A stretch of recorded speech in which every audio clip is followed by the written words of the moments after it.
Welcome to the Justice Coalition's first ever telethon. I'm Ryan Townsend. And I'm Alicia Wante Garcia. We're here tonight to raise awareness and money as part of our Freedom Fund 21 campaign. Freedom Fund 21 is taking place from October 18th through November 20th. Once again, we are partnering with True Organic Products. This year, True has given $25,000 in the form of a challenge grant, which means that every dollar up to $25,000 will be doubled.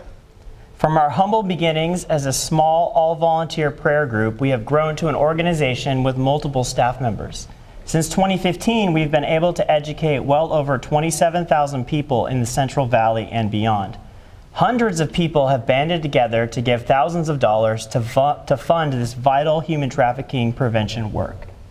Our annual Freedom Fund has generated over $251,000 in donations prior to this year, and every dollar makes a significant impact in preventing slavery and exploitation.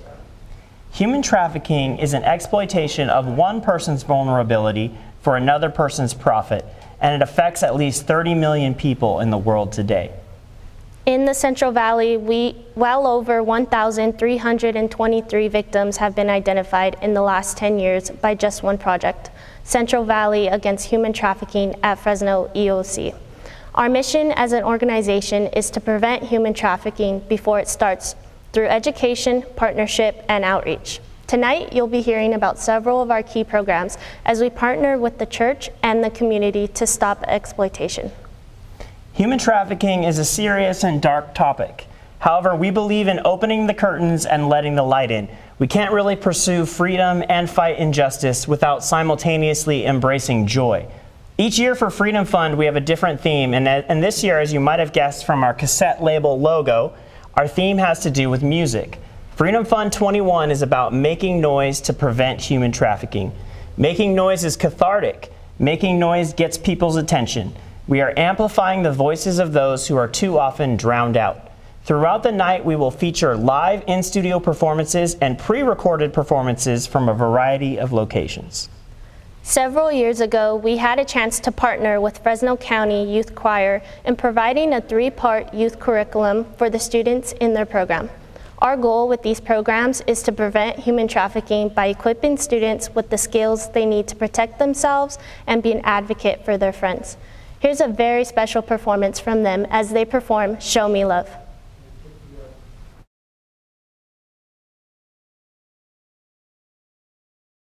Don't let me show cruelty, though I may make mistakes. Don't let me show ugliness, though I know I can hate. And don't let me show evil, though it might be all I take. Show me love, show me love, show me love. Don't let me think weakly, though I know that I can break. Keep me away from apathy while I am still awake.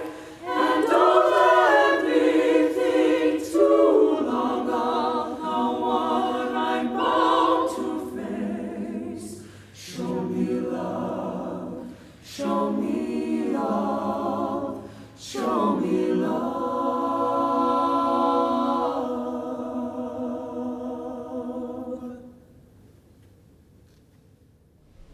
Thank you, Fresno County Youth Choir. So often the young people that we work with are the ones who inspire and teach us. Well, Alicia, I thought it would be good if we tried our best to come up with ways for people to participate tonight from home. So how can they do that? Tonight, every dollar given toward Freedom Fund 21 will be doubled thanks to True Organic Products. The absolute best way to participate is to donate money. That's why we're here for. You can reach one of our team members tonight by calling or texting 559-725-1865. You can make a pledge tonight and mail your donation in. You can also use any credit card, PayPal, Venmo, or give through our Instagram fundraiser at instagram.com/justicecoalition.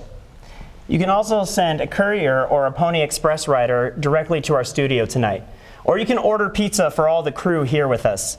But seriously, let's check in with headquarters and see where we are at when it comes to progressing towards this goal together. So thus far, we've been tracking this in terms of volume, and it's very exciting to see that we are at 94% volume. So every dollar given during this broadcast will be doubled. And we also will have poll questions that you can chime in on our Facebook Live, fingers crossed. And you can ask us questions about our human trafficking prevention work through Facebook Live or using the same number to reach our operators, 559-725-1865. And our operators who are standing by have also reminded me that you can text that as well. So they don't want to be overwhelmed with calls. You see, there they are. Just working away, working so hard. Operators standing by, ready to take your money. That sounds bad, but to receive your donation, and we would love for you to get a hold of them tonight. So 725-1865, area code 559-725-1865. We couldn't do any of this work without the strong support we receive from the community. Some of these community members are dedicating their time and efforts to preventing human trafficking through serving on our board of directors. Let's hear from Ryan's boss, President Ivy Huff.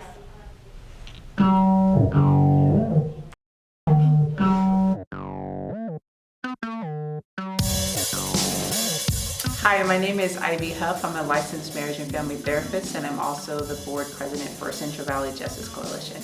So a number of years ago, I used to attend First Baptist Church with Jessica, and I wanted to support the work that she was doing. And one of the projects that we went on was partnering with a ministry called Beauty for Ashes. And in that ministry and that opportunity, I was able to really understand the plight of what human trafficking is about.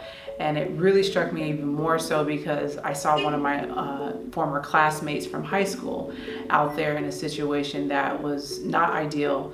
And I remember talking to her about, what led her to choose this life. And she's, blatantly said that, sometimes we have to do what we have to do. And it, hurt my heart to know that she was there, but it also moved me to want to do more and to support the work of the Justice Coalition. And so that led me to be involved through a number of events, whether it be supporting the events, and then eventually I was asked to participate in the form of being a part of the board, and that led me here about 3 years ago now, and the opportunity came available for me to be elected as the board president, and so that's where I'm here today. Because I have a mental health background, I think it puts me in a position to be hopeful for the men and women and children that are in these situations, because I know that, with the right resources and help, that there is more for their life than where they're at right now. So it helps me to be hopeful and also to really be more specific in my prayer life when I encounter situations like that, because I know I need to be praying for their resiliency. I know I need to be praying for, the trauma they experience, and it helps me to be specific in my prayer and also to be hopeful that God could move in a certain way to get them to a better place. I think the first thing that someone should do is definitely educate yourself. I think when I started to educate myself about what human trafficking really was, it really changed how I looked at my everyday life. When I'm walking or when I'm driving, I see things differently. I pray differently because I know more now. And so that would be my first, thing that to encourage you to educate yourself. Definitely pray, because when you educate yourself, you know how to pray differently when you see aspects that could potentially be human trafficking.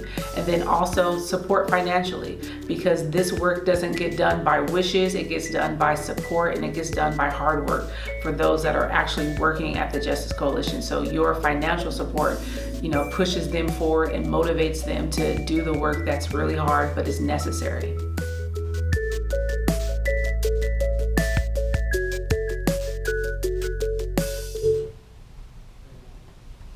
I'm so grateful for our board members and specifically for Ivy, who in fact is my boss.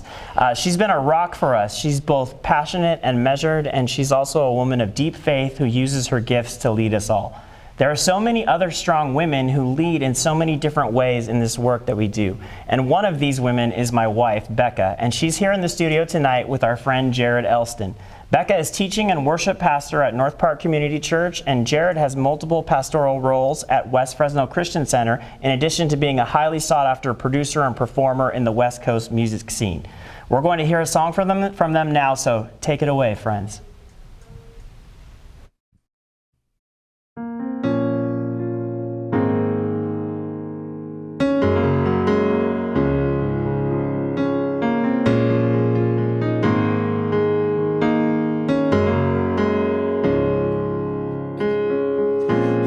Never be more loved than I am right now. Wasn't holding you up, so there's nothing I can do to let you down. Doesn't take a trophy to make you proud.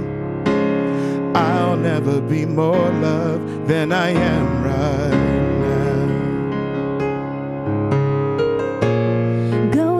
Storm, but I won't go down.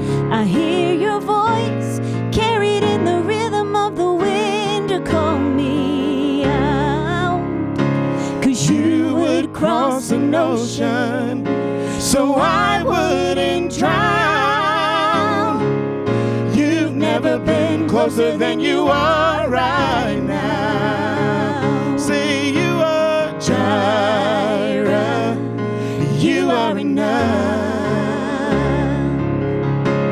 Jireh, you are enough, and I will be content in every circumstance, Jireh, you are enough, forever enough, always enough, you're more than enough.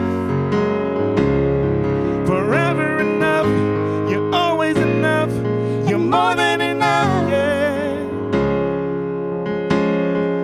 I don't wanna forget how I feel right now on the mountaintop. I can see so clear what it's all about. So stay by my side when the sun goes down. Forget how I feel right now. 'Cause you are Jireh, you are enough. So you are Jireh, you are enough. So I will be content in every circumstance.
Chosen, I know who I am, I know what you've spoken, I'm already loved, more than I can imagine, and that is enough.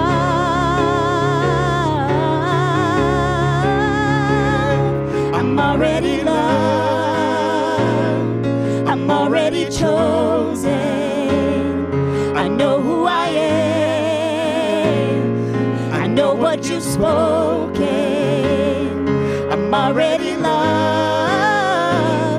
more than I can imagine, and that is enough.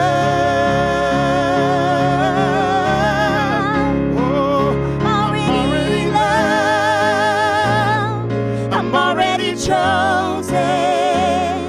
I know who I am, I know what you've spoken. I'm already loved, more than I could imagine, and that is enough. say that is enough. And that is enough. Say that is enough. Say That is enough. that is Enough. That is Enough. That is enough. That is, say that is enough. You are, yeah. 'Cause you are enough. Say you are enough. Say you are. So I am enough. So I am enough. 'Cause you are enough. So I am enough. 'Cause you are enough.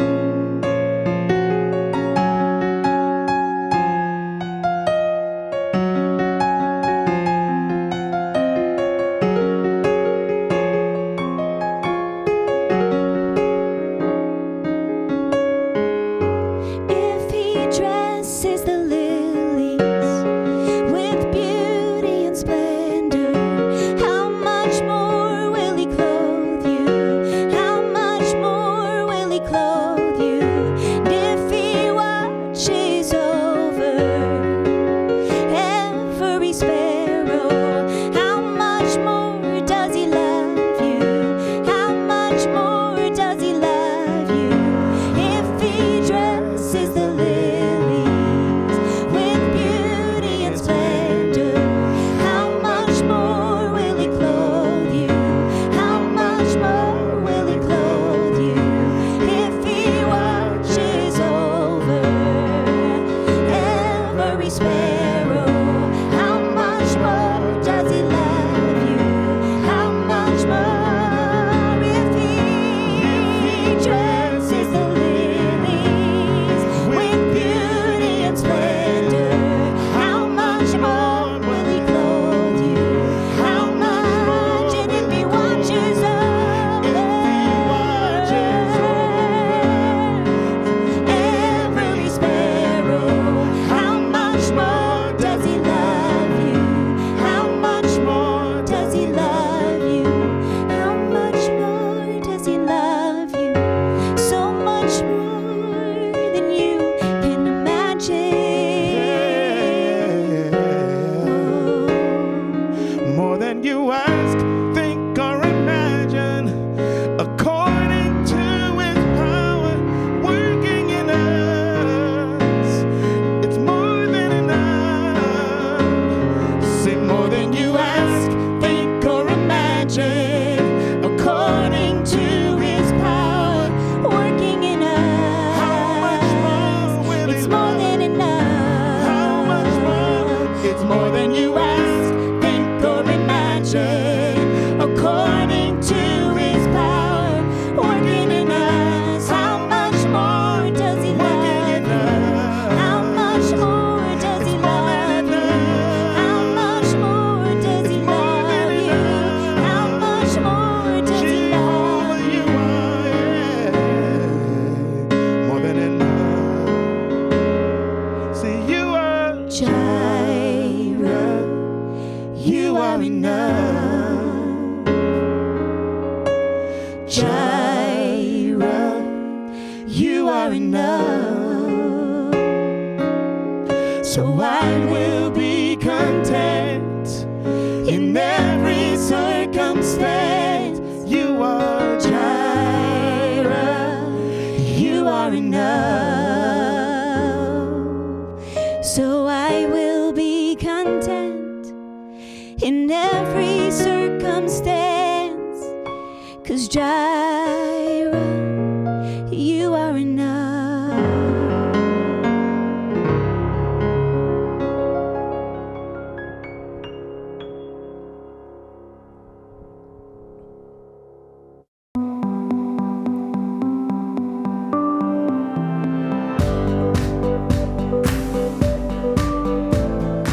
Hi everyone, my name is Suzanne, and I want to thank you so much for tuning in to support the Central Valley Justice Coalition's Freedom Fund Telethon.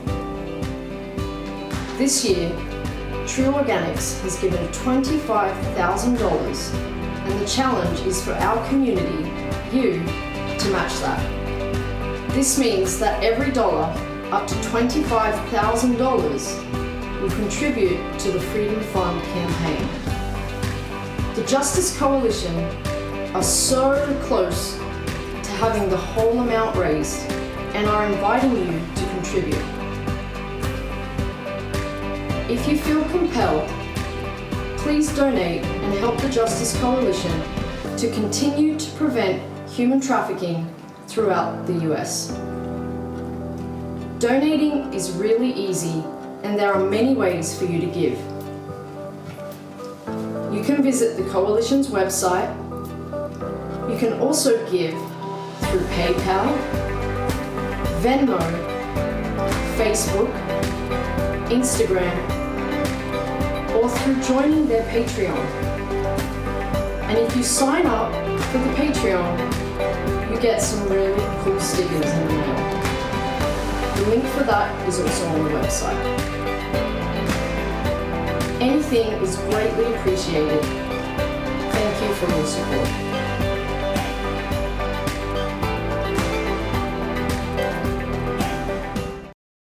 Good evening. It is such a joy to be here to support the Central Valley Justice Coalition. My name's Kim Contreras. And I'm Julie Overton. And we're here tonight to do an exercise called Art Thinking with you, and it's from the Clear Thinking Solutions group. We are life coaches with them and work with their counselors up on Herndon, and we'll share a little bit more about them as the evening goes along. But this is one of the ways we process trauma. It's one of the ways that we help our volunteers as they spend time with different women bring their own tension and trauma down, and it's something we use every day in our families as well. So we're excited to get going. Julie, you ready? I'm ready. Do you want to talk about our brains and tension? That'd be great. Yeah. Do we have a slide for that? Is there a slide? It's okay if there's It's okay not. if there's not. Yep.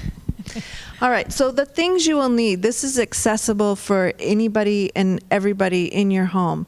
So if you start with some dark paper. Oh, here's the brain. We could do the brain. That's great. Kim?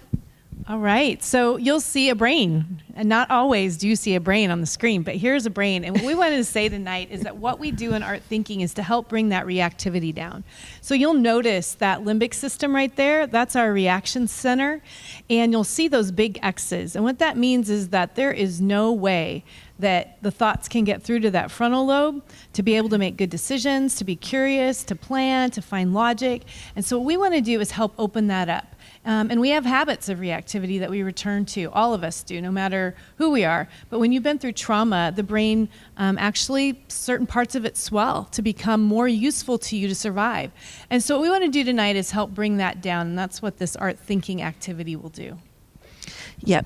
So this is not an art activity that will be judged by anyone. There will be no art show at the end of this, no prizes. It is functional art. Process art. To process our emotions, our feelings, not, you don't have to be an artist. Anyone can do this. So if you have dark paper for your supply list, we need dark paper, and it could be a grocery bag. It can be a cardstock. And then you need white paper, so you can have binder paper, you can have white cardstock. Even if you have envelopes somewhere in your house, that works for light paper. You will also need glue sticks, any random markers that you have, and if you want to cut your paper down, some scissors would be great too. So first step, take your dark paper. I'm going to use my cut grocery bag here. And on the grocery bag or on your dark paper, we are just going to list, however you'd like to do it, the things of tension. We were talking about the holidays, and the holidays are coming. And whether you've had trauma or not, the holidays can be a really hard season. And particularly if you have had trauma or loss coming up, it can be difficult. So we want to acknowledge those things of difficulty on our dark paper. So I will start with, things like I said, loss. Anxieties. So for me, that anxiety can be around what gifts to give. And that then ties to finances. Who's coming over for dinner? Guests. There's been divorce in my family, so there's a lot of balancing who goes where. A lot of logistics. So that's a start of things that we can put down for our attention. And so like you said, if you have crayons, you can do that with your kids. Then we want to take our white paper. Oh yeah, we were going to do marks. Thank you for that, Kim. No problem. So if you don't actually have words, sometimes it can be hard to name the thing that you're feeling or the thing that's difficult. So you can just take any marker and make marks just to kind of get it out. So any sort of mark that might be, get that way to just put it down. Put that mark down on your paper. So once you've got your marks down and you've acknowledged the areas of tension, now we're going to take the white paper, the lighter paper, whatever it might be for you. Mine, I'm going to use my envelope here. And I want to just think about what is a word of strength? What is a source of strength? A picture of beauty, of something to get me through the holidays. So we were just singing that song, and the word chosen stood out to me. And so as I go through this holiday season, I want to remind myself that I am chosen. Does it have one O? Chosen? Yes. Thank you. Chosen. Or chosen. Chosen. So, and if you're a fancy letterer, you can make this all up fancy with your letters. But for the sake of time here, we'll just get this on here, chosen.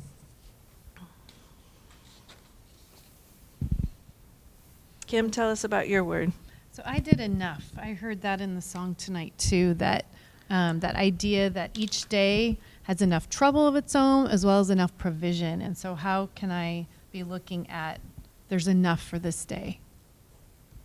I love that. Thank you. Yep. So we're going to put this down on our darker piece of paper. And I'm going to add a little bit of yellow to mine to remind me of the light, that the light of Christ has chosen me. So, and like I said, this is not going to be on a in a museum anywhere. This is just for my personal processing or to remind myself.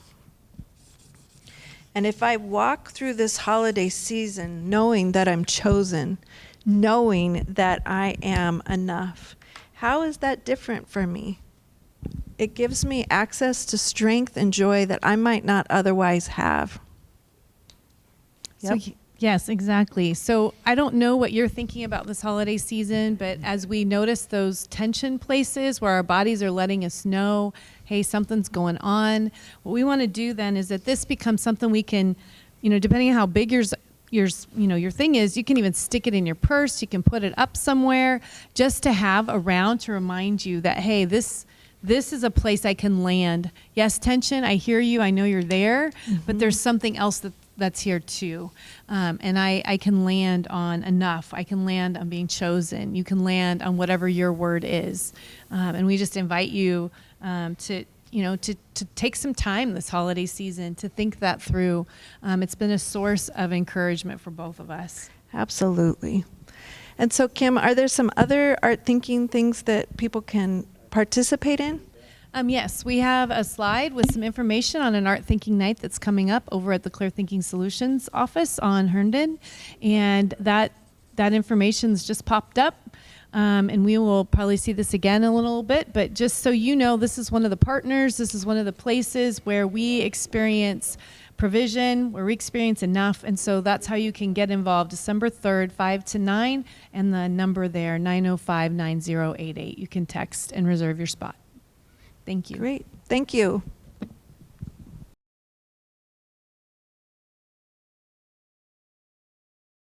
Wasn't that great, guys? I mean, I think that was very nice. So, and now let's hear another song from Jared Elston and Bekah Townsend.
I give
surrender. I surrender all To you, yeah.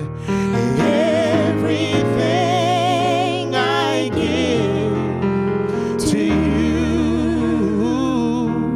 withholding nothing, withholding nothing, withholding nothing, withholding nothing, withholding nothing, withholding nothing. withholding nothing, I give it all to you, all to you. we surrender everything we have. I give it all to Give you all of me, God. Yeah.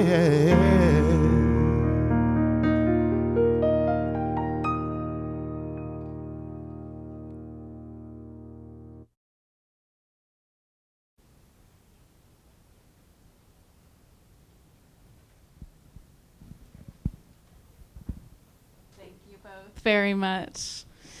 Julie and Kim, thanks for joining us. Oh, thanks for having Good to us. be here. There are so many facets involved in fighting human trafficking.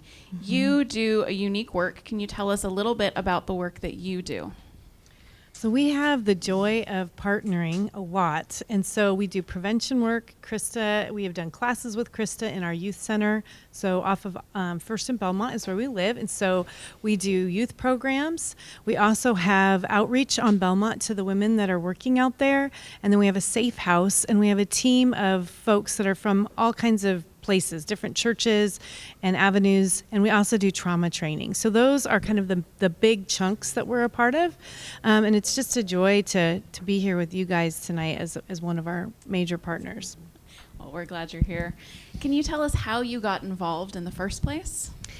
Well, I got involved about 7 years ago with Kim, and we did outreach on Parkway, thank you. And then since then, we've started doing the Safe House, and then I do some mentoring in my neighborhood, and I do the art thinking for our trauma. So is this healing. a full-time job for you, Julie? No, I am a volunteer. I'm a single mom, and I'm going to nursing school, and I help out where I can, and it's my joy and privilege. I love that. And Yeah. I think that's how most of us start out, right? Trying Yeah. to find the space in our everyday lives that we can incorporate that. Absolutely. In the last couple of years, there have been some changes that those of us in the anti-trafficking world have noticed. What things have you noticed? What are the challenges that you're facing? And then what are the bright spots? So I think, over COVID, access to programs, access to resources became difficult. We also saw a lot go online. And so the amount of women that we could actually physically see and talk to really reduced a lot. And our safe house stays increased. As far as how long a woman would be with us. So we might, before COVID, we might have someone for 12 days, and now we're having them for 6 months, which is a really different kind of work. It's stretched us. It's caused us to push in a lot more to partners again, to do that work, to the church, to say, hey, we can equip you. Like, this doesn't have to be a place of fear. This can be a place of empowerment. And to see, like Julie said, someone who, this isn't her full-time job. This is what she does. So definitely the challenges, of course, have been like the resourcing. Another challenge is just the everyday getting women where they need to go and making sure they can stay on that path and not get derailed. And so just walking alongside each other with strength, doing the art thinking, the things that help provide those new paths in their minds and hearts that they haven't had access to before. And so those are some of the challenges. Richard Burrell of Live Again Fresno says, I love it, I get it wrong, but he says, the known hell is better than the unknown heaven. For so many of us, I'll say it again, the known hell is better than the unknown heaven. And so that's part of the challenge of this work, is teaching someone, even myself, what does it look like to leave the known hell to go for the unknown heaven? And that's, all the things that Kim listed, the things that you do, we join together to help people get to that place where, yes, the unknown heaven really is wonderful. It really is better than the known hell. That's good. That's a good line. Julie, can you just tell us maybe one bright spot that you've seen as you've partnered with Kim in the work? We were just talking about that. Last week, a woman called us, texted us, and said, "You guys met me on Belmont. We had coffee one time, and you saved my life." And it was one time we met with her. Wow. And that is a bright spot. So for those who are watching this evening who might think that they would like to be involved and help you, and maybe they're thinking for the first time, well, I could give a couple hours a month. You can reach out to us through our social media, or you can email us at info@justiceco.org, and we can get you connected to these ladies and to lots of other options as well. So thank you. Great. Thank you, Krista.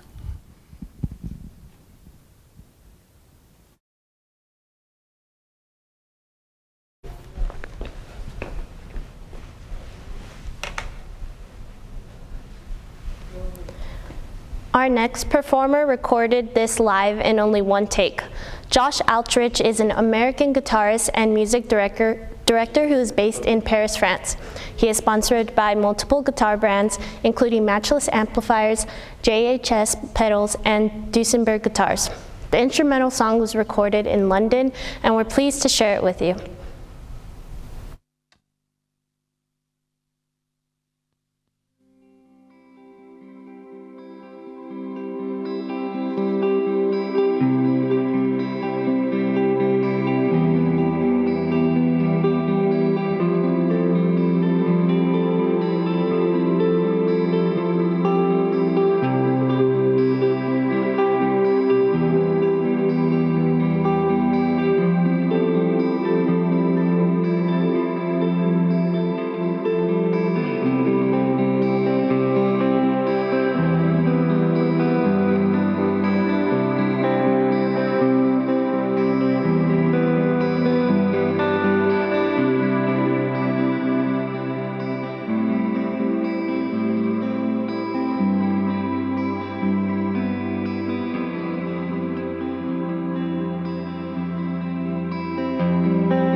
So several times today, people have said this to me. Is it hot enough out there for you?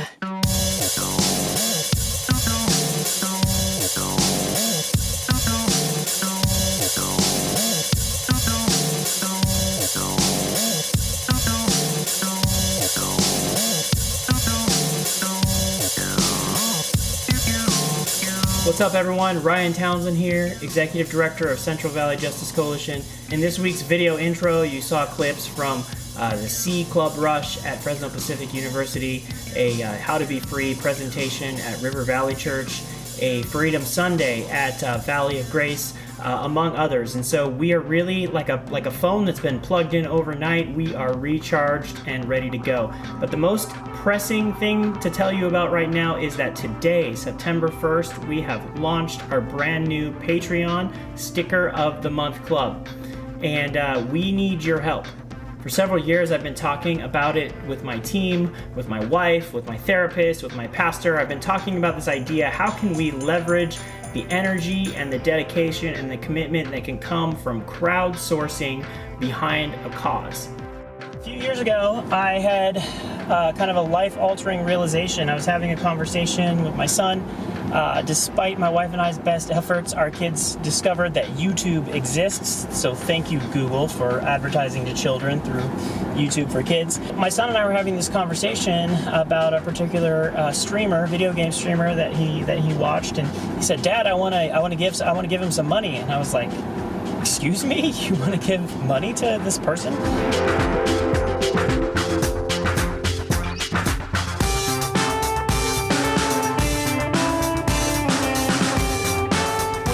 At any given time, we have between 100 and 200 active donors. And so I started to think, what if we could have 1,000 or 2,000 or 3,000 active donors who were giving less, but multiplied exponentially. So now it's finally here. We have launched our Sticker of the Month Club, our Patreon. You can follow the link in the video. You can head to patreon.com/justicecoalition. You can talk to your mom and ask her if it's okay for you to sign up. But really, supporting us through this is going to be a revolutionary thing to diversify our funding, to be able to scale up, to meet the challenges of human trafficking and exploitation in the Central Valley. Plus, people love stickers. We know this to be true. And you can take them and put them on your computer, on your water bottle, on your car, on your notebook, on your friends, your family, your enemies.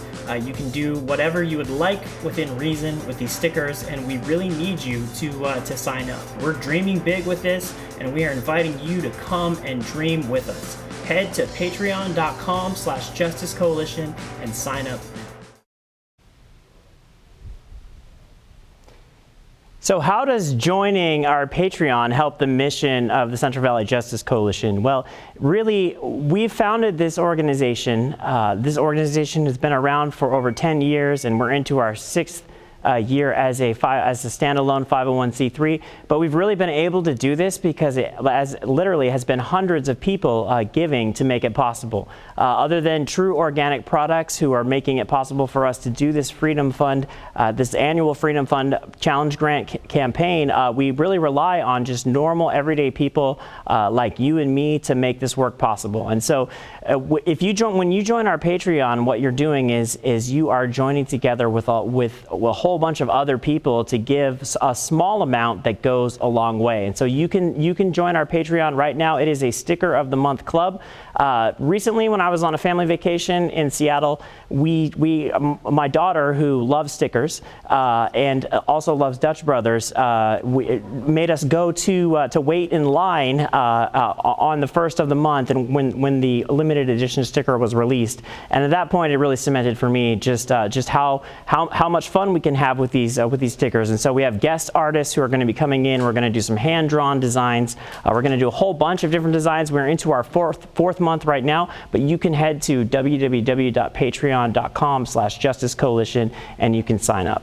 Well, last weekend, my band, the Overdubs, and we played several benefit shows for the Freedom Fund, and we were also able to record this exclusive live acoustic performance of our new single, Angels and Demons, which is out now on London-based The Animal Farm Music. I want to thank my partner in crime, my lifelong best friend, Justin Landis, and our bandmates, Paul Gunter and Weston Grillo, for making it possible for me to fly up to the Northwest to do these shows. And now, without any further introduction, here's a video of the Overdubs performing Angels and Demons.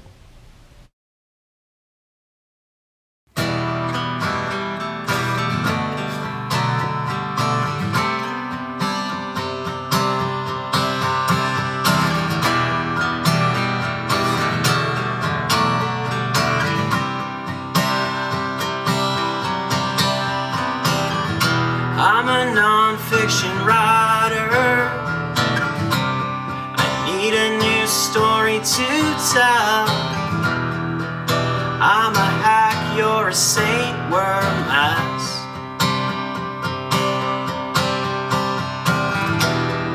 Fighting to remember, we used to make do so well. I'm a lush and I'm broke, you're the best. The sky comes down and touches your head. When you're sleeping, angels circle all around our bed. Pushing demons, pushing demons.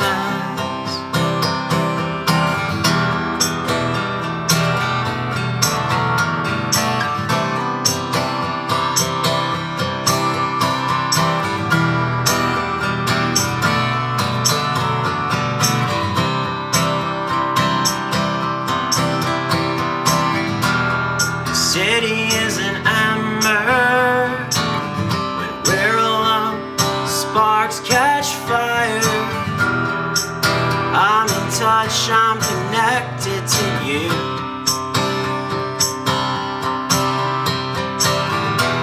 I don't need to remember, I'll hold on when you're inspired. I'm a spotlight projected on you. The sky comes down and touches your head. When you're sleeping, angels circle all around our bed. Pushing demons, pushing demons. Sky comes down and touches your head. When you're sleeping, angels circle all around our bed. Pushing demons, pushing demons.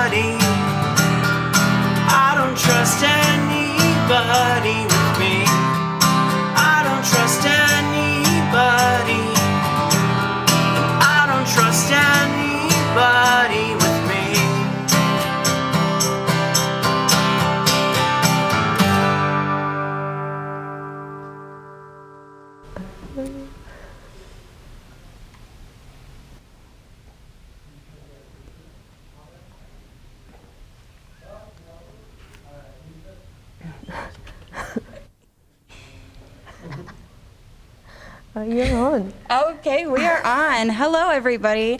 I am Ariane Garcia, and I am the program manager over at the Justice Coalition, and that's kind of a broad title, and we'll talk a little bit more later about what I do, but in working directly with at-risk youth, one of the favorite things that we like to do is to do a craft. So today, I have a craft that we are going to do, and the cool thing about this craft is that the next 3 donors that call in, text, give through social media, however you decide to give, will actually walk away with this gift. There's 3 of them, 2 of them. One of them, I'm sorry, has already been made by me. And then the next 2 are actually going to be made by my lovely assistant, Dan.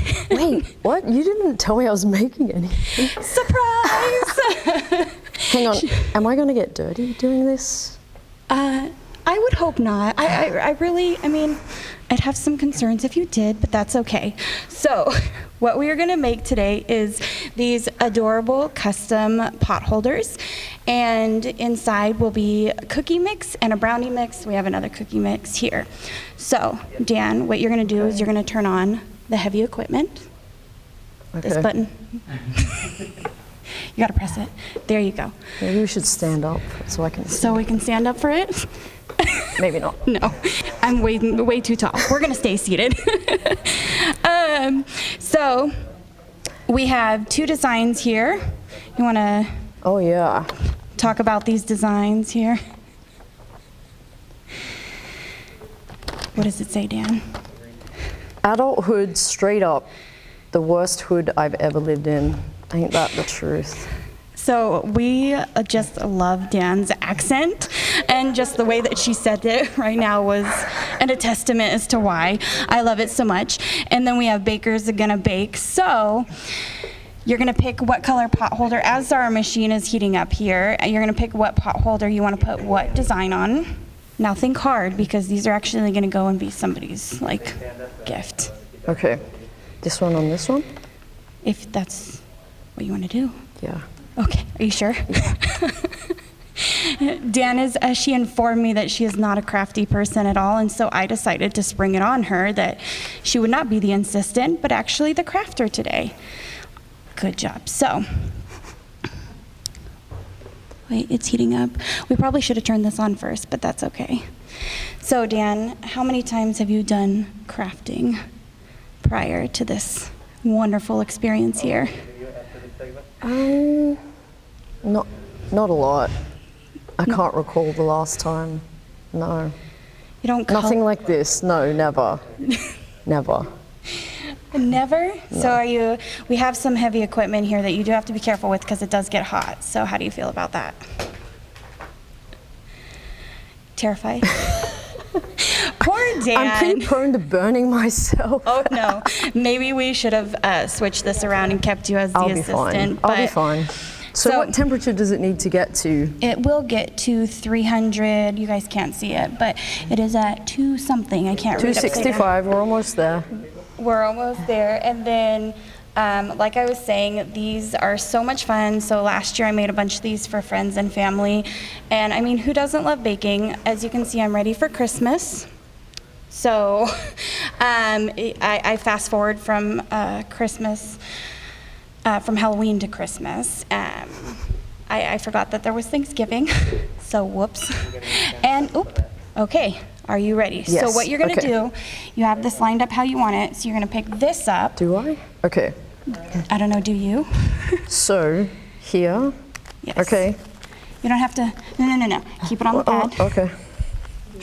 Now I'm pick gonna this up. burn myself on my Keep everything down.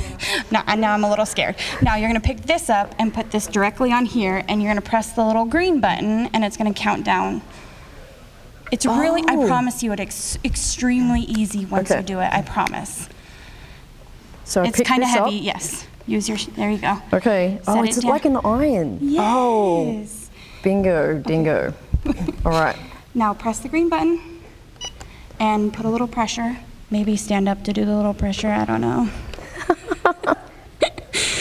And then, as you'll see, the clock will go off. Okay. Now, in the next 17 or 15 or so seconds, you're gonna do what we call a hot peel.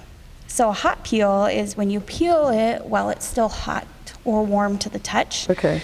So you gotta just kind of do it quickly, but don't touch too much of the plastic. So I've got 2 seconds, so I lift this? Yep.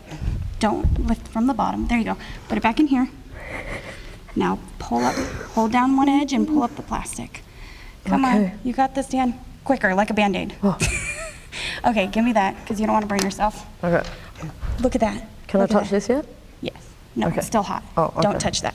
So we're gonna just move this one over here. And do it again. Look at this. Adulthood is straight up the worst hood I've ever lived in. I promise you, it's very true. I mean, caller number 2 or donor number 2 or 3, who knows what order you'll get this in. And so, look at you, already ready for the next one. Yes, ma'am. Okay, you know what to do. Okay. Let's see if you remember. Okay, gotta press the go button. So which one is gonna get the brownies and which one is gonna get the cookie mix? That one should get the brownies. Yeah, I agree. You almost got this, Dan. She's very focused. You can teach, like, this is why I love doing crafts with children. Because you can really, I mean, not saying you're a child. This is why in my job position, I love doing crafts with children because it's really easy to learn. Now do your hot peel like a Band-Aid. Oh, no. It's okay. We will fix it. Look at, you're fine. So you just fix it like this. That's the beauty of doing crafts, is when we mess up, it's not really a mess up. It's still hot, don't touch it. I have burn-proof fingers. I touch a lot of hot glue. So this one is cool, so go ahead and put your accoutrements. These are all hand assembled now. How did you do this? Just stick it in however you want. There you go. So all right, awesome. This one, that one, and now this one's a little warm, but I think you can do it. You might get melted chocolate chips in this one. That's the best way to have a chocolate chip cookie, is melted, so that's fine. I mean, it should melt while you're baking. And there we have it. We have 3 gifts made by our fabulous Dan, and who might get me later for making fun of her because she is my boss. Probably. I'm just kidding. 3 gifts for, yes, turn that off, safety first. 3 gifts here for our next 3 donors, and thank you, and have a great holiday, everybody.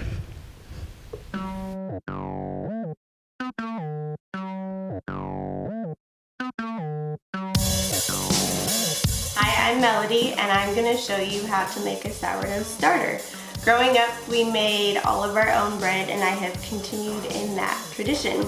I know that last year, all of the aspiring bakers kind of came out of the closet, and if you haven't learned yet, I'm going to show you. So first you need flour, and then you'll need some warm water, a fork, a spoon, and then some type of measuring cup. So you can start with probably 3 to 4 tablespoons of flour, and then you'll add in, I started with a cup of warm water, so I'll add in a little at a time, and then I'll mix it up and watch the consistency. Sometimes you'll have to add a little bit more flour or water depending on if you add too much or too little of one, and then you'll just keep mixing. The starter that I have right now is over 10 years old, so it's super sour, and last year when people were wanting to make bread, they started ordering it from me.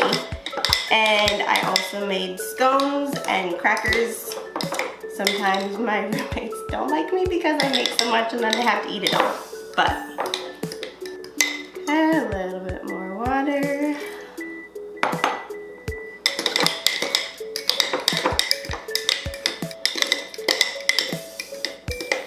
All right.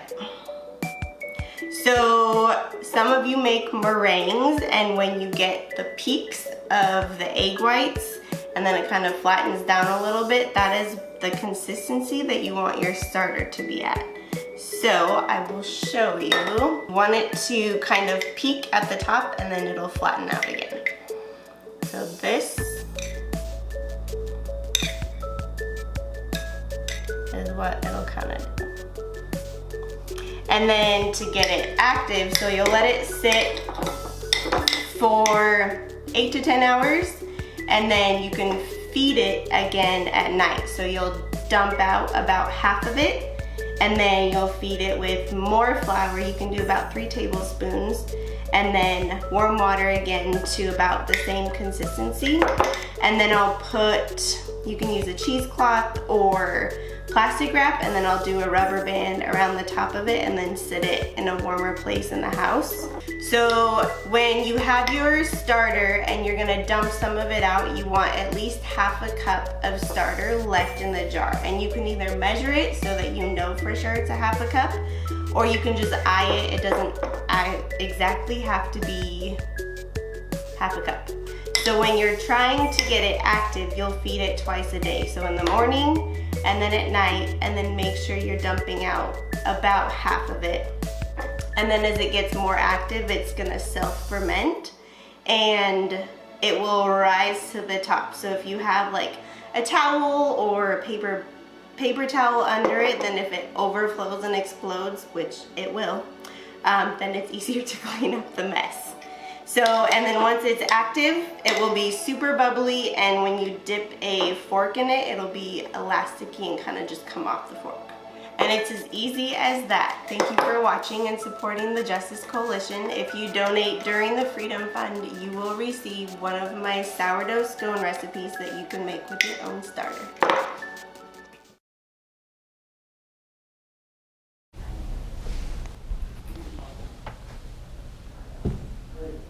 Oh, hello. I'm so thrilled to be able to introduce you to my colleague, Dan Carter. So thank you, Dan, for joining our team and for joining us here tonight in the Budweiser hot seat. That's an American sports thing that we have. But Dan, we welcomed you to our team not so long ago. You are a long ways from home tonight. So how exactly did you find yourself here working with Central Valley Justice Coalition? That's that could produce a long-winded answer, but I'll try and keep it simple. So I first came over to the US in 2014 for a missions school, actually. Once I graduated that, got a few job opportunities and subsequently a visa, which is very important to work in this country as a foreigner. It is. As many people know, COVID hit hard, and I had to start looking for a job. Ultimately, a friend referred me to the position that you guys posted, and here I am. And here you are. That's amazing. That's amazing. Thank you. What are the types of things that you're passionate about when it comes to preventing human trafficking and exploitation? I love that question. The answer is very easy for me, and it's education. I believe that education is key in prevention. If we don't educate people about their own and others' vulnerabilities to exploitation, then how can they learn? So yeah, education is absolutely vital. And you're pursuing a pretty interesting path of education yourself. So tell us a little bit about that. Yeah, I mean, my whole education background is very eclectic, but it seems to fit the position with the Justice Coalition really well. I'm currently pursuing my master's in neuroscience, probably with a bit more of a neuropsychology bend. So a lot of study around trauma, history of abuse, ACEs, if you're familiar with that term, and so that can kind of go hand in hand with some of the work that we do. But yeah, delving into the PhD world very soon with some research into that. So soon you'll be Dr. Dan. Does that sound good? I don't know if that sounds good or not yet, but yeah, relatively soon. PhD takes a little while. It does. So it's very exciting, actually. I can take this opportunity to let everyone know. Which camera am I supposed to be looking at? That one? That one. I'm looking at that one. Okay, so I'm very excited to announce that we have now raised $24,225, which then, when doubled, puts us within 15. I see. I got to do the math. This is why we hired you.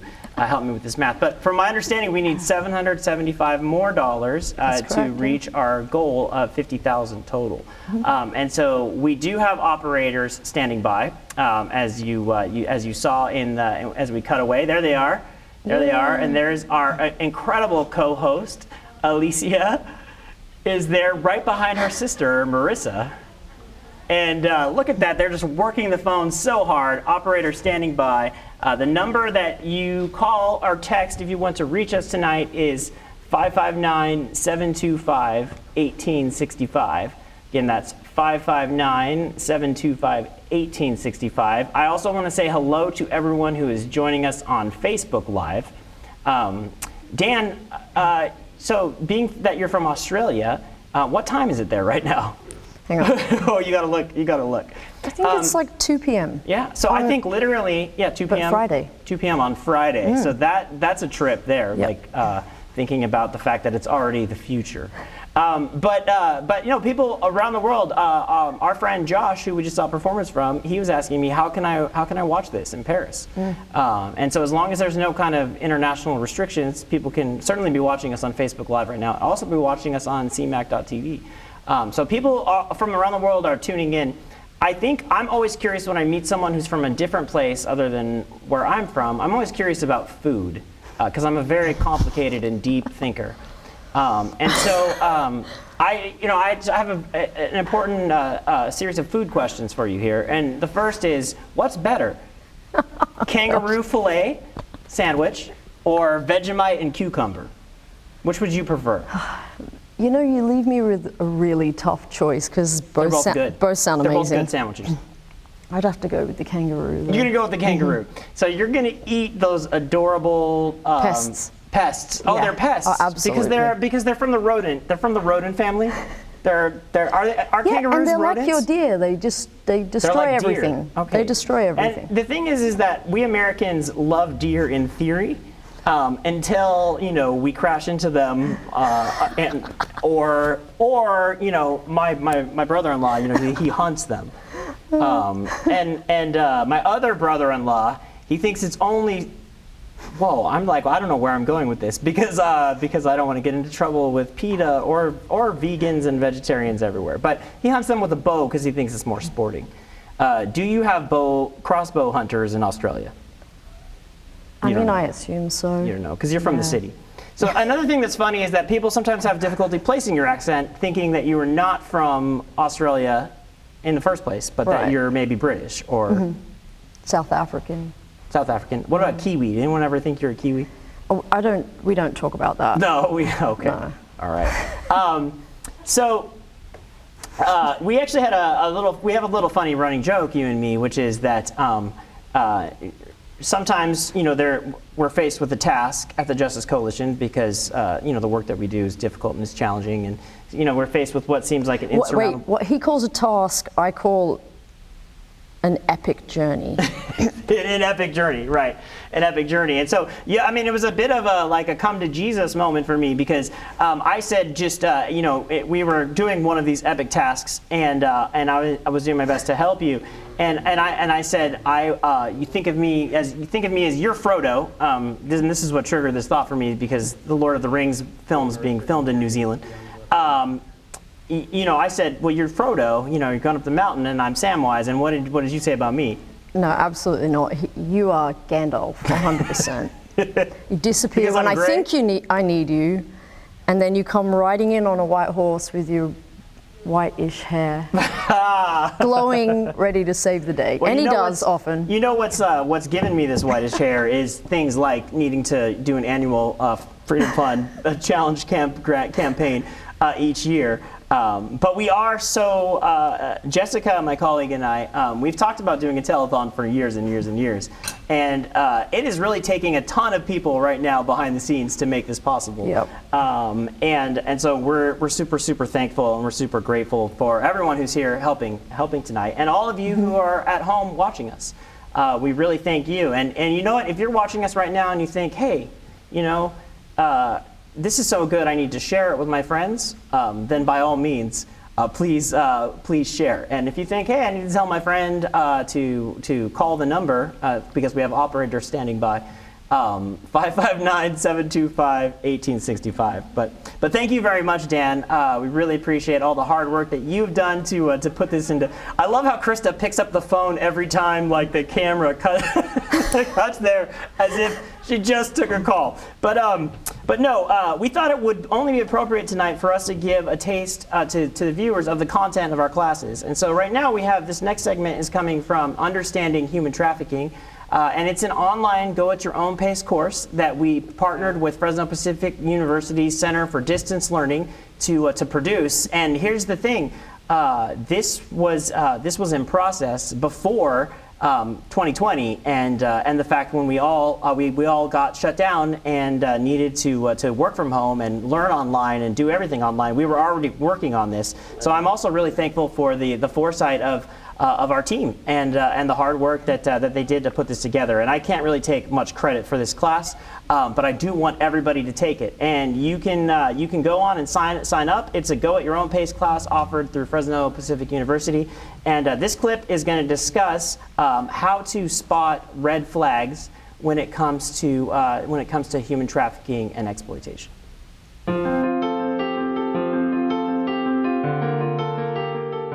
So we've spent some time talking about different aspects of human trafficking, helping us to gain a broader understanding of the issue. But if we don't spend some time talking about what we as community members should be looking for, or what we should do once we see it, then we really haven't accomplished our goal.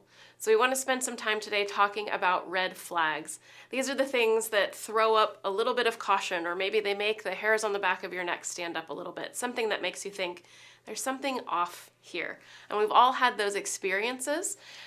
Sometimes we don't know, we don't have a place in our brain to put those experiences, sort of like a file box for them.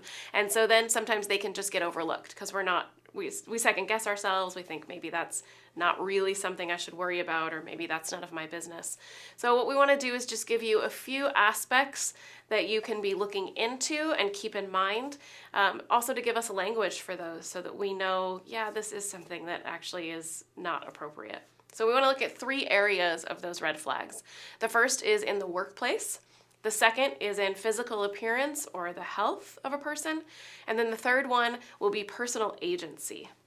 Beginning in the workplace, there are lots of things that we can look for, and sometimes it can be difficult to know whether we're talking about a labor violation versus labor trafficking.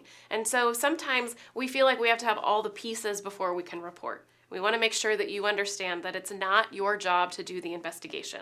You don't have to have all of the pieces in order to alert somebody that there is a problem. So if you see any of these things happening in a workplace, maybe it's a place that you visit or a place that you work, maybe it's a place where someone you love works, or maybe it's just the restaurant down the street that you've been going to regularly and you're starting to notice some things. So one of those would be sleeping areas in the workplace. There should not be a mattress. There should not be a napping place in a workplace. Now, there are some exceptions, right? Sometimes in a hospital, doctors have a place where they can go and rest in between a long shift. So none of these are checklists. It's not an exhaustive list, but it is something that should help us identify that the back of your nail salon should not have places where people can sleep. In a restaurant, when people finish their shift, they go home, so they don't need a sleeping mat in the back of the restaurant. Those are things that should be reported. Another example would be high security measures. Now, around here where we live, sometimes there's bars on the windows for safety. Maybe there's a security door on the front door. So you need to know the place where you live and what's common.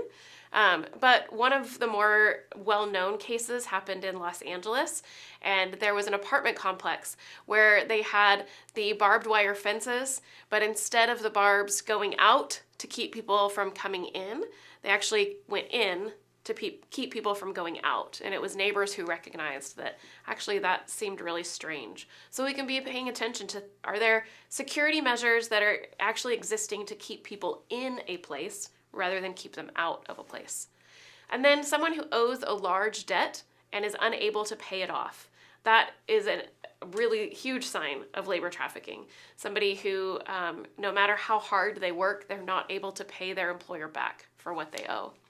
Someone who works excessive or unusual hours. Again, this doesn't apply to everyone, right? We go back to the hospital again. Doctors and nurses work excessive and unusual hours. Firemen work unusual hours. So there are some industries where that's an expected part of your job, but a restaurant is not one of those. A hotel is not one of those.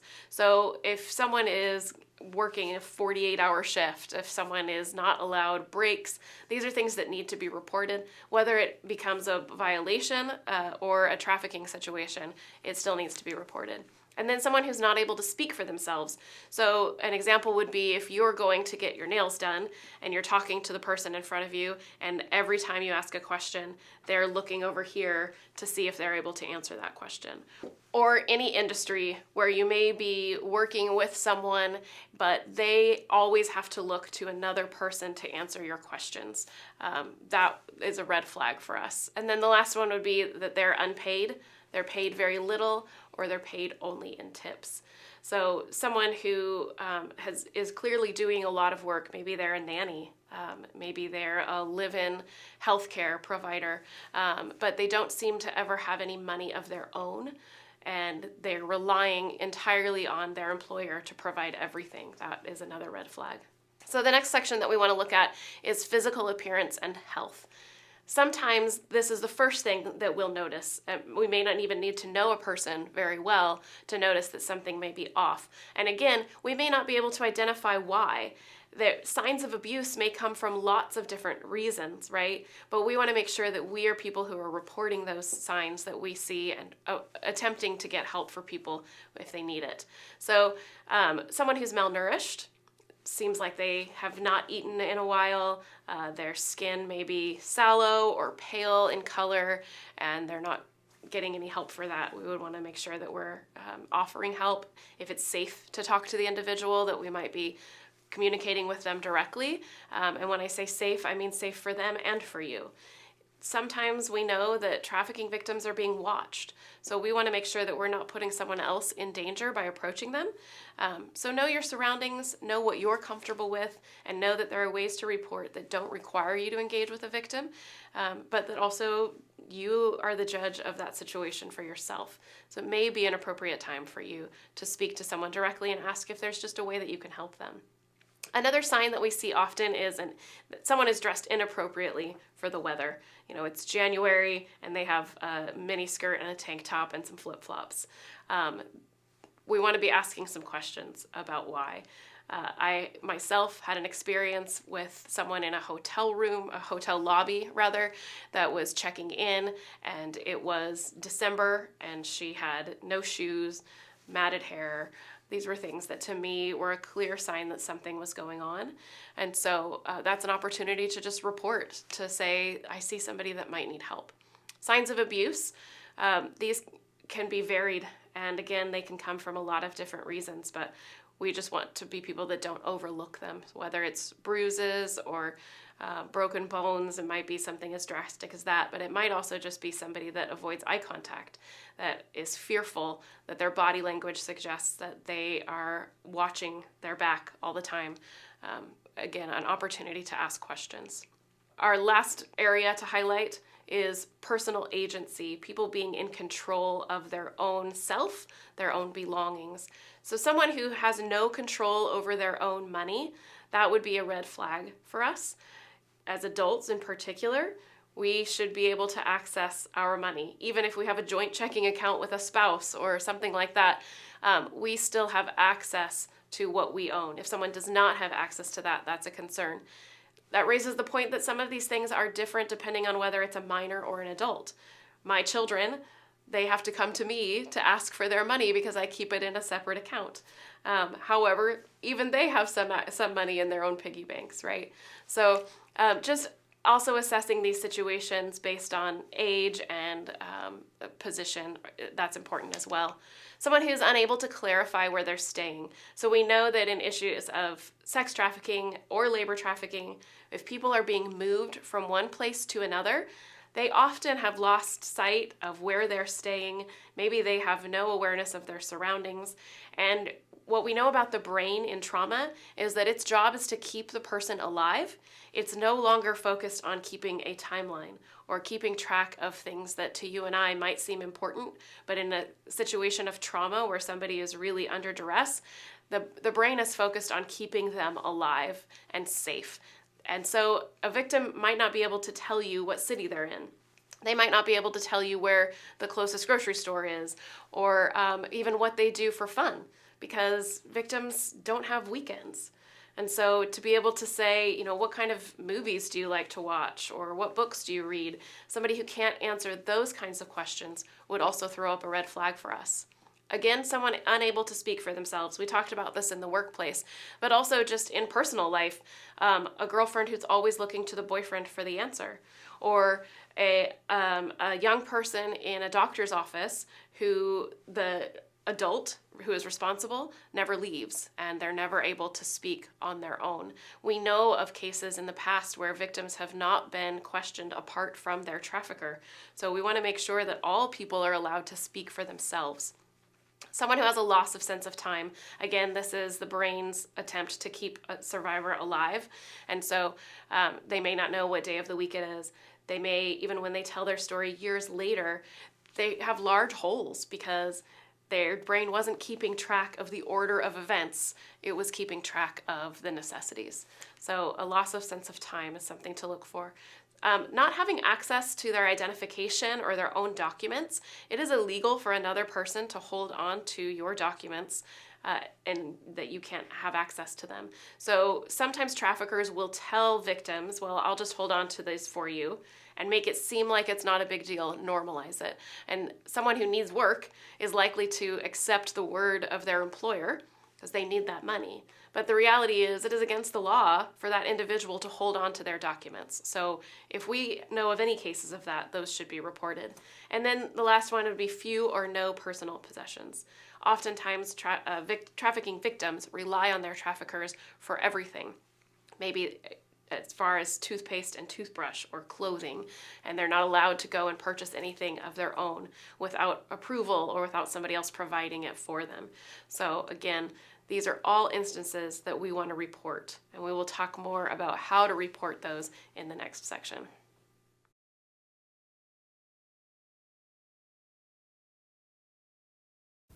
And we are back. I'm here with two of my favorite staff members. I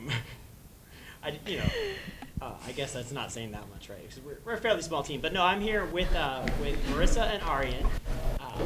Marissa Huente Garcia and also Arian Garcia. Are you two related? No. No. Last name only. I mean, there is some family resemblance, obviously, but no. Both have good hair. I'm always explaining to people, yes, they have the same last name, but they're not related. But you two have formed a really strong bond in working together this last year, and it's very exciting. Sorry if we missed that. It's very exciting that we were able to during a pandemic, we were able to bring Arian on, and Arian brought to us a whole new program that you two have been working on. So maybe starting with you, Arian, maybe tell us a little bit about the new program. So the new program, it's really program manager, but what that really entails is that we are providing direct services and case management services for youth that have been identified at being at risk for exploitation. So that could be youth that are in the foster system, through Department of Social Services, through probation and Friday court, through other partner agencies. And so it just kind of, and it stems off of what Marissa has done as far as, Friday court and the cases that she's taken out of JJC. I think we went from 2 or 3 to we're well on our way to 30 in almost a year of youth that we've either provided services to or referred out for extra services. Right, and I believe, if I am correct in reviewing the documents, we have 19 active clients right now in the program. Yeah, about that much. We have 24 active clients in the program. Wow, I don't even realize sometimes how much we have. This last week we got 3 new referrals. Yeah. So yeah, we were actually just going over referrals right now. Yeah. So it's one of the things that I struggled with for a long time at the coalition was trying to figure out how to communicate to people how we did engage directly with victims and survivors of human trafficking. Because on one hand, we are an organization that you'll hear this in medicine, you'll hear it in nutrition. Prevention is, an ounce of prevention is worth a pound of cure. And so our goal really is to prevent human trafficking and exploitation before it starts.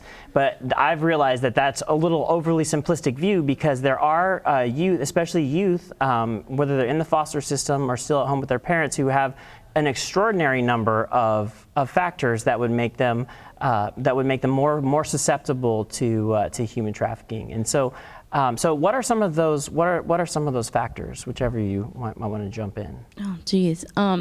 There's a lot. We get clients that range from having substance use issues to family issues to behavioral issues. So all of these different range of like problems or vulnerabilities, I guess you could say, and you wouldn't always think that they lead back to being vulnerable to human trafficking, but so many of them connect just because of the behavior and the people that they're exposed to on a day-to-day basis. And I think to piggyback off of that, what Marissa is saying is oftentimes we will see kids who have had early exposure to pornography, who have been exposed to indecent comments or harassment through video gaming systems and are in the system, or they've committed a crime, and then it's realized through our specialized court that, hey, this kid actually has other risk factors, and they might actually, the crime that they committed is potentially related to a trafficking situation, but they're not forthright. And so we kind of bridge that gap in that unique area of, while they might not fit with our partners, we can come in, give an assessment, build that rapport, and see where we can help this youth, rather than that youth being just labeled off as a criminal youth. There oftentimes, Marissa mentioned family things, ties to gang. That gang tie thing always plays in a factor as well. It's a lot of different factors that we've come across. Marissa, when you first started with us, you helped us to get established at the Juvenile Justice Center, which if you're watching and you're unfamiliar with Juvenile Justice Center, it's what used to be called Juvenile Hall, and it basically is exactly like Juvenile Hall. My kids, as we've driven by a few times on American Avenue, they're like, "Dad, that doesn't look so bad," and I was like, "Try going inside."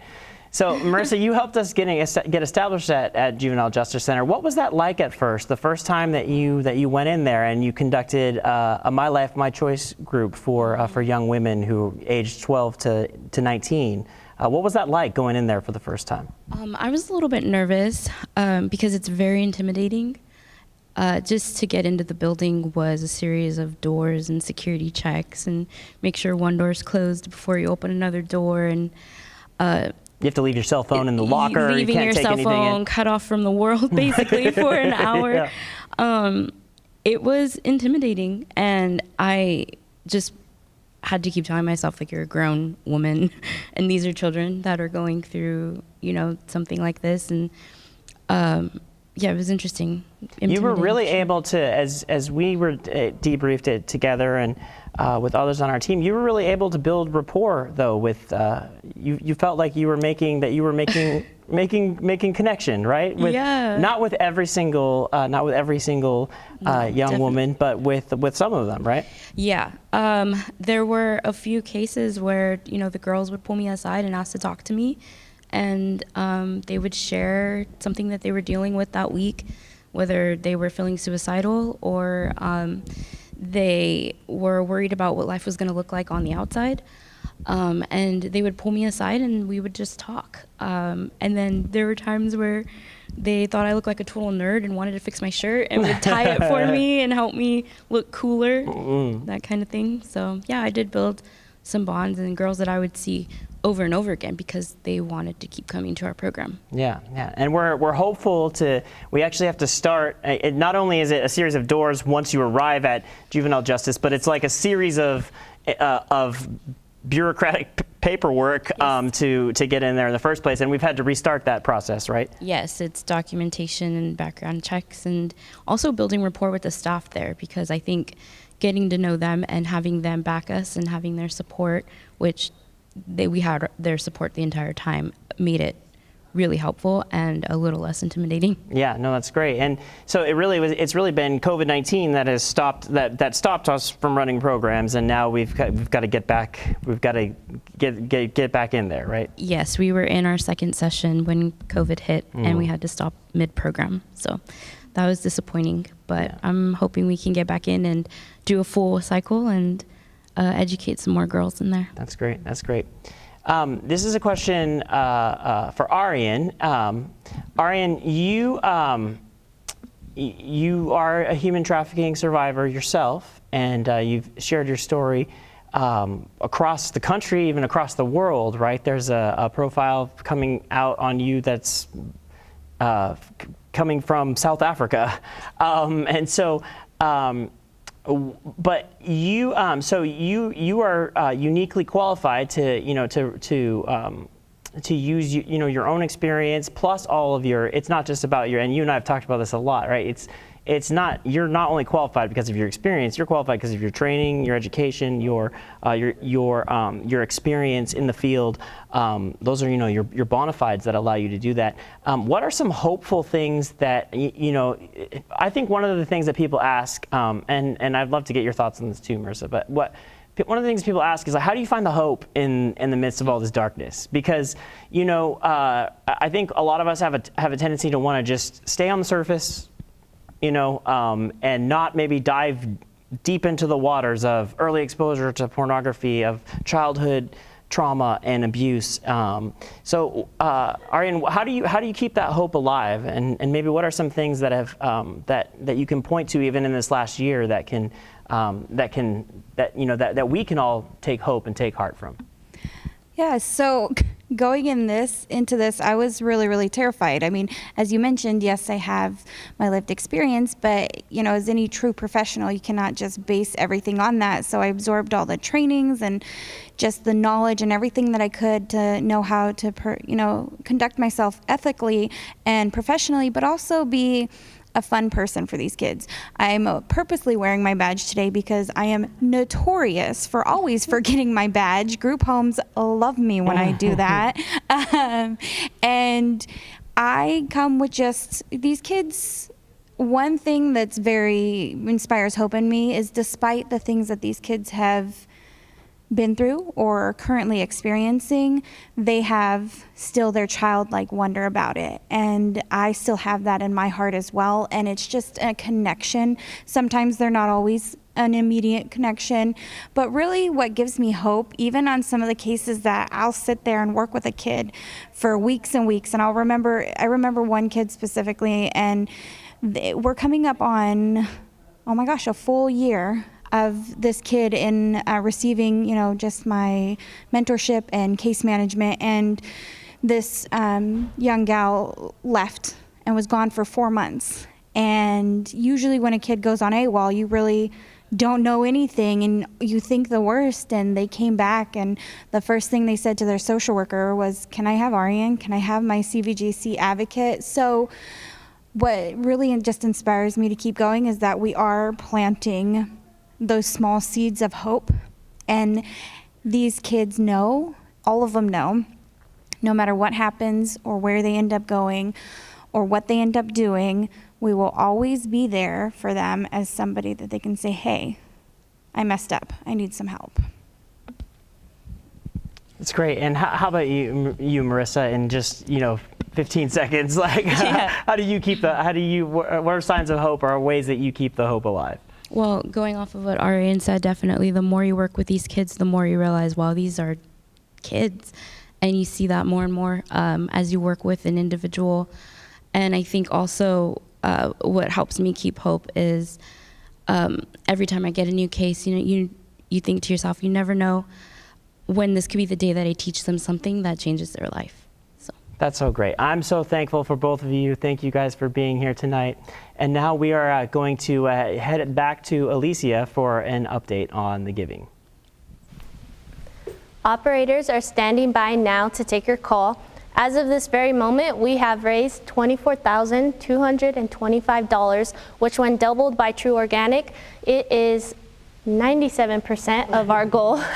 We need your help to make this happen tonight. So please open your hearts and give generously. You can call 559-725-1865 now and get connected with one of our team members. We checked on them earlier. Let's take another look.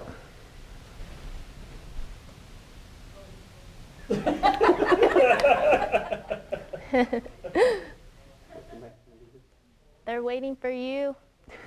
When you were a younger girl, your family was also impacted by the issue of pornography there. Can you share some of that experience with us? Yeah, so this is actually kind of inadvertently what kind of got me interested in this subject.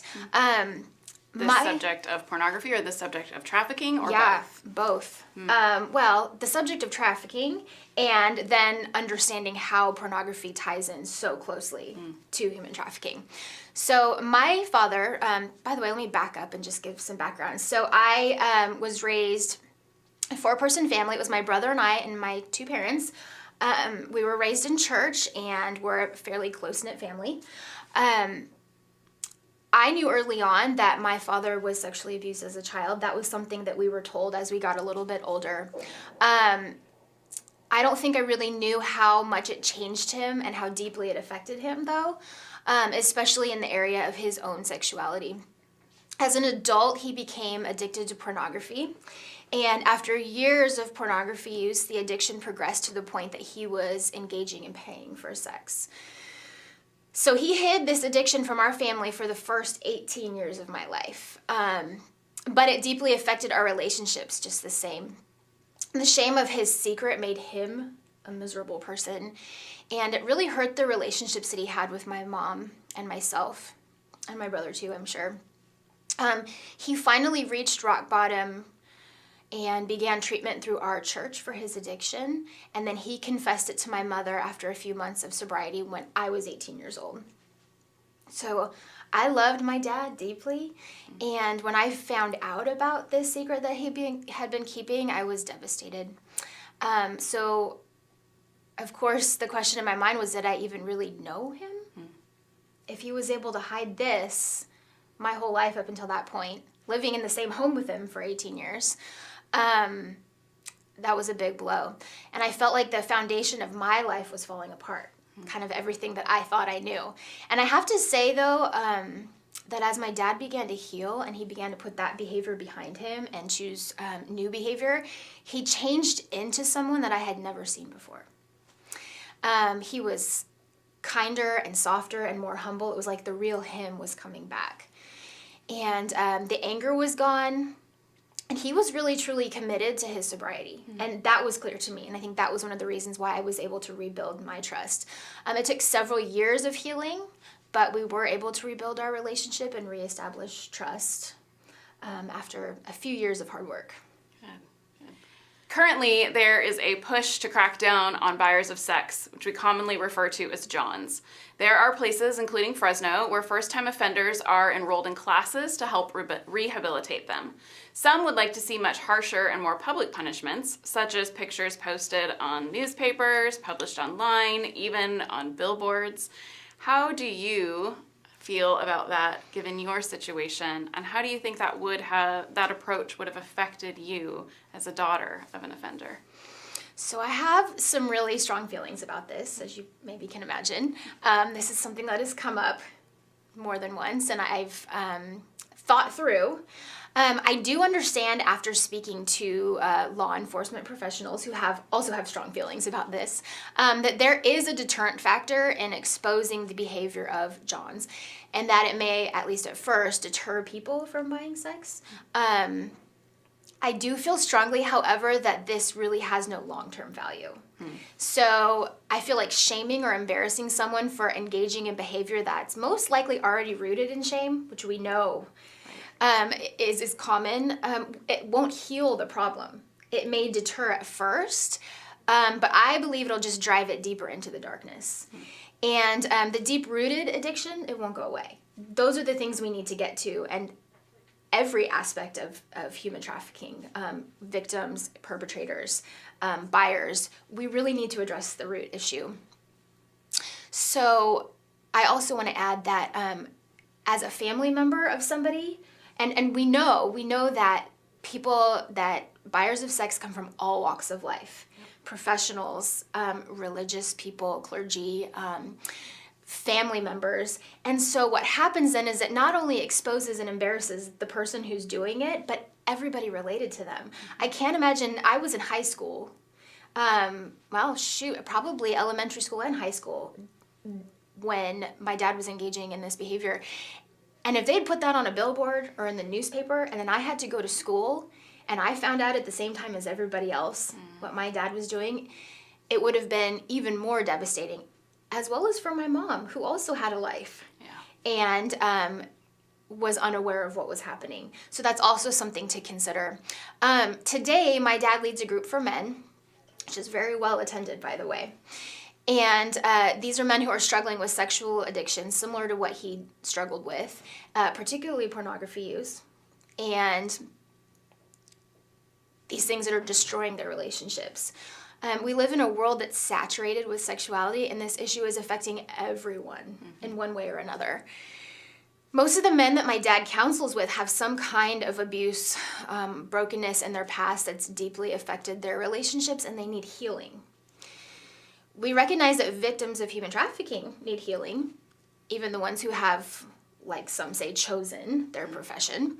I think we need to pay attention to the Johns and even the perpetrators of trafficking and ask ourselves if we can see the people behind the actions and really make a lasting difference. So not just these surface things, but what's going on, who are these people really, and what do they need to get out of this behavior that they're stuck in. What is life like for your parents and your family today, and what helped in that healing? Yeah, so 19 years later today, we have a very healthy relationship. We each have attended counseling at different points and different times during our healing. It's not just kind of a one and done thing. It's been along the way. New Creation Ministries is an agency in Fresno that specializes in healing from sexual abuse, addiction, and similar issues. And they've really been instrumental in our healing. Our faith in God has been the center of our relationships and healing. I would be remiss if I didn't mention that. I really don't know how we would have survived without prayer and God's healing. Is there anything else that you would want people to know? Yeah, absolutely. So if you are a man or a woman struggling with pornography, we know that this affects men and women almost equally, if not equally. It's never too late to walk away. I want to stress that. That's so important to me, that it's never too late to find healing.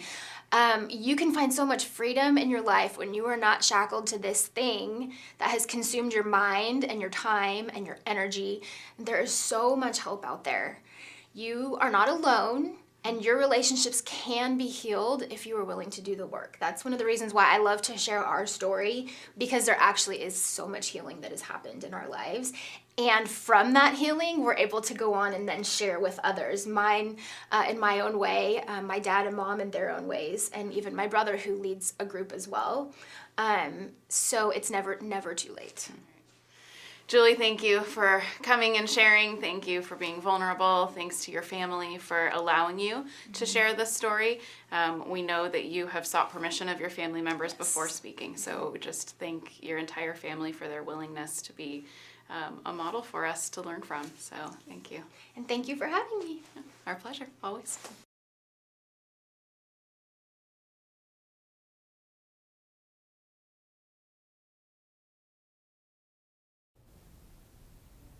All right, we want to thank Julie for sharing her story tonight, and we hope that if that story touched or moved you in some way, the number that we've been giving you tonight, the 725-1865 number, is also our resource line.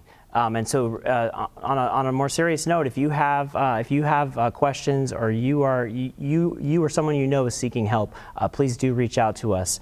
And we do our best to collect resources for many of the different challenges that people could face that maybe are not even directly they might not directly be human trafficking, but there are a whole host of related issues. And so we really do our best to plug people into resources that can help them. And so please, if you need help tonight, please reach out. So as we come in for our landing, I'm so excited to be sitting here with Krista Weens and of course my wife Bekah. Bekah, you were around when the Justice Coalition got started, and in fact, I remember when you were just finishing school, you told me about human trafficking, and I was pretty shocked. So as we've been sitting here tonight, and as we've been connecting and interacting with each other here in the studio and with other people online. What are some things that stand out to you that 10 years ago, as you and Jessica and others were getting together and praying and trying to figure out how we could make a difference in this area, what are some things that stand out to you tonight as you look back in the past to those 10 years? Yeah, so I actually graduated with my bachelor's degree about 20 years ago, and that's when I first started learning about human trafficking. And then 10 years ago, joined a prayer group and an information gathering and a seeking to understand type of group locally that was starting to talk about human trafficking. But when I think back 10 years ago, that's just when the conversations were really starting to take, pick up speed, so to speak. And so now to think 10 years later, actually people are talking a lot about human trafficking. But to not forget, that wasn't happening 10 years ago, and that wasn't happening 20 years ago. And so when I think back to those first meetings that we were having, I'm so thankful that we had them. And I'm so thankful that the message got shared and that people became curious about the issue, and people began to take action steps to address the issue and to reach the vulnerable in our community. Because had we not been interested, had we not asked questions, had we not sought justice, had we not sought the heart of God, we could very well be in the same place that we were 10 or even 20 years ago with regards to legislation, with regards to our understanding of human trafficking, with regards to the programs that we did not have available for people. So we've really come a long way as a society and as a world with regards to human trafficking. That doesn't mean that we don't have a long way to still go. And so I would say, let's dream about what it could look like 10 years from now. Because when I look at things now, I'm excited because I can see how far we've come and how far we still have to go. How about you, Krista? What are some thoughts that have been, you've been one of the operators standing by in the room tonight, and what are some thoughts that you have about the not just the past but also the future of the anti-human trafficking movement? Yeah, well, just listening to Bekah share, I was thinking about how just a month ago or so we were invited to go to the Central High School campuses, and when we got there, we had a table set up and we were trying to kind of get the attention of students. And the truth is, we've done these presentations lots of times in lots of places, but when we were at Central this year, the thing that I noticed shifting was that we would say, hey, do you know about human trafficking? And the kids would stop and say, oh yeah, actually we do. We want to be involved. We want to stop that. And previously we were trying to tell them what it was and help them understand it was real. And now here they are saying, oh, where do we sign up to help? So I think about C, our new project, Students Ending Exploitation. That has just been a really powerful example of watching young people take ownership of this issue and feel the need to speak and advocate for their peers.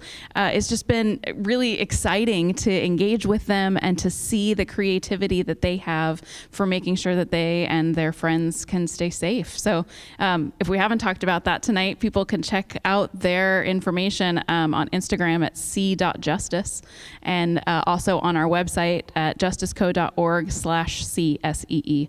Yeah, absolutely, absolutely. And speaking of partnership with schools, we have a video that was sent in by Tria, who is the clinical social worker for Fort Miller Middle School. And so let's take a look at this video that Tria sent in.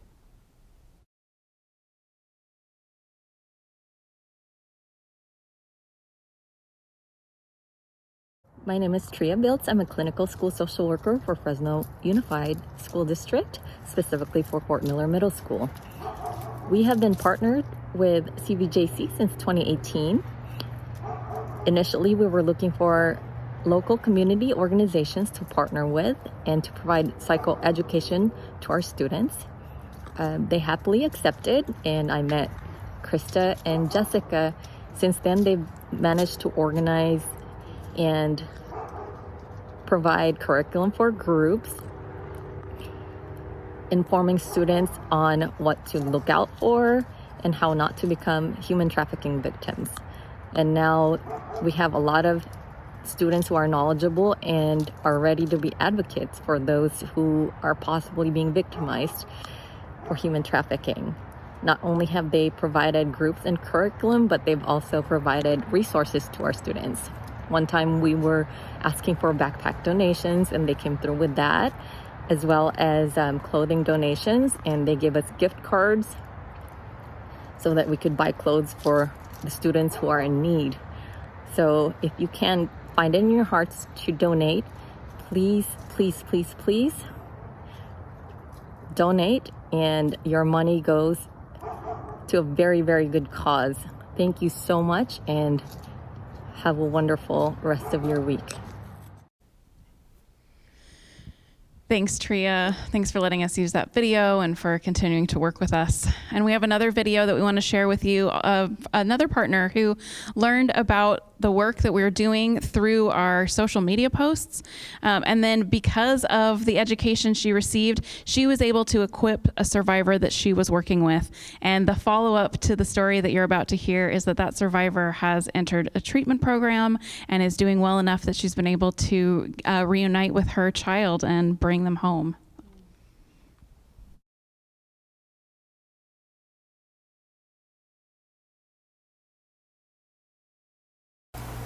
Hello, my name is Sarah Osterhaus, and I'm a criminal law litigation paralegal in Fresno, California. Recently, we had a case where a woman who was a defendant was being sexually trafficked. This particular woman was facing a great deal of time and was engaged in a lifestyle which she no longer wanted and was in danger. Because of the Central Valley Justice Coalition and their partners, we were able to get this woman a deal and into a rehabilitation facility so that she can get the help that she so desperately needs to escape the life of sexual trafficking, which she has experienced since a child. I can't say thank you enough for them for teaching us how to spot these warning signs, and also that there are a number of programs out there for these women to get involved in so that they can escape their enslavement. Thank you.